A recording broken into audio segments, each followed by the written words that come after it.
அனைவருக்கும் காலை வணக்கம். ஒரு வழியாக ஊர் வந்து சேர்ந்தாச்சு.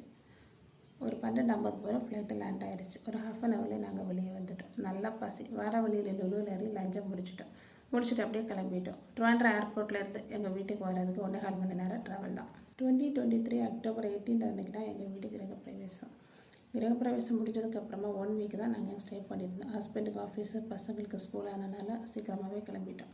வீடு வேலை ஃபுல்லாக முடியல. இன்டீரியர் பெயிண்டிங் இன்னும் இருக்குது. அது இனி தான் பண்ணணும். நாங்கள் வாரத்துக்கு முன்னாடியே 2-3 நாளைக்கு ஆட்கள் நின்று வீடை ஃபுல்லாகவே க்ளீன் பண்ணிட்டாங்க. ஊருக்கு வந்த நெக்ஸ்ட் டே டிவி வாங்கிட்டோம். அங்கேருந்து இன்ஸ்டால் பண்ண ஆட்கள் வந்திருந்தாங்க. அங்கே சூப்பர் மார்க்கெட்டில் திங்ஸ் வாங்கி எனக்கு நம்ம ஒரு பலச்சரக்கு கடையில் போய் பேப்பரில் பொட்டலம் அடித்து தருவாங்க இல்லையா, அந்த மாதிரி பொருட்கள் வாங்கணும்னு ஆசையாக இருந்துச்சு. பக்கத்தில் இருக்கக்கூடிய ஒரு பலச்சரக்கு கடைக்கு கிளம்பிட்டேன். ஒரு 2-3 நாள் சமையலுக்கு என்னென்ன பொருட்கள் தேவையோ அந்த மாதிரி பொருட்கள் எல்லாம் பார்த்து வாங்கிட்டேன். 2 வருஷம் ஆகுதா. நம்ம ஊரில் உள்ள பொருட்களோட விலை எல்லாம் எனக்கு தெரியல. நான் 1700 தான் கையில் எடுத்துகிட்டு போயிருந்தேன். அவர் எல்லா திங்ஸும் தந்ததுக்கு அப்புறமா பில் போட்டு தராரு 2220. பக்கத்தில் உள்ளவர் தானே, நல்லா தெரியும். பேலன்ஸ் காசை ஈவினிங்காக தரேன் அப்படின்னு சொல்லிட்டு பொருட்களை எடுத்துகிட்டு வந்துட்டேன். அப்புறமா ஈவினிங்காக காசு கொண்டு கொடுத்துட்டேன். எங்கள் வீட்டு கிச்சன் ரோடை ஃபேஸ் பண்ணி இருக்கும்.